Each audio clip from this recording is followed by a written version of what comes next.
এটা এমন একটা বন ছিল, লোকেরা নাম শুনতেই ভয় পায়। তো হ্যালো বন্ধুরা, আমি আবার নতুন ভিডিও নিয়ে চলে এসেছি। এই গল্পের নাম হবে ভুতুড়ে বন। তোমরা যদি এক্সাইট হয়ে থাকো ভিডিওটা ফুল দেখো, স্কিপ না করে। আর ভিডিওটা ভালো লাগলে একটা লাইক সাবস্ক্রাইব করে দিও। তাহলে বন্ধুরা চলো শুরু করা যাক। বন্ধুরা, এটা এমনই একটা বন, লোকেরা নাম শুনলেই ভয় পায়। সেখানকার পরিবেশ এমন ছিল যে সবাই গ্রাম থেকে চলে যেত।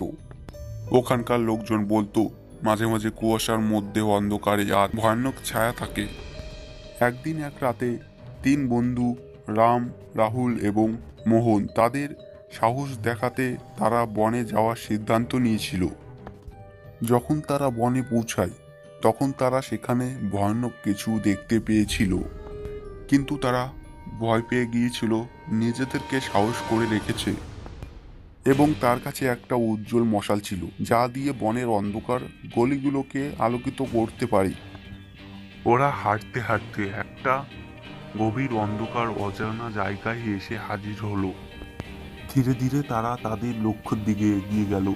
ঠিক তখনই একটা তাদের সামনে অদ্ভুত জিনিস দেখতে পেল।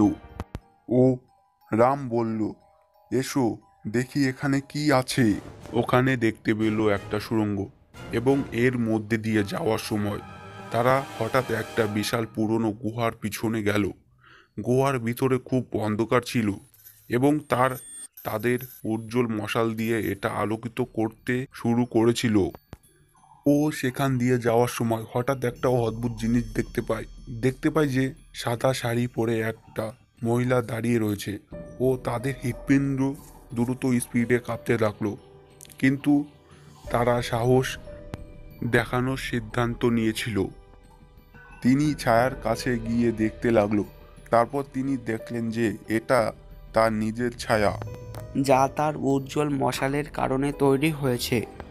তারা বুঝতে পেরেছিলেন যে তারা নিজেদের ভয় এবং আত্মবিশ্বাস ছাড়া মনে ভূত নেই। এই ঘটনার পরে লোকেরা তাদের সাহসী মনে করত। তো বন্ধুরা, ভিডিওটা কেমন লাগলো এটা কমেন্টে বলে দিও। আর ভিডিওটা ভালো লাগলে একটা সাবস্ক্রাইব করে দিও, আর লাইক তো অবশ্যই করে দিও। তাহলে তোমাদের সাথে দেখা হবে নেক্সট ভিডিওতে।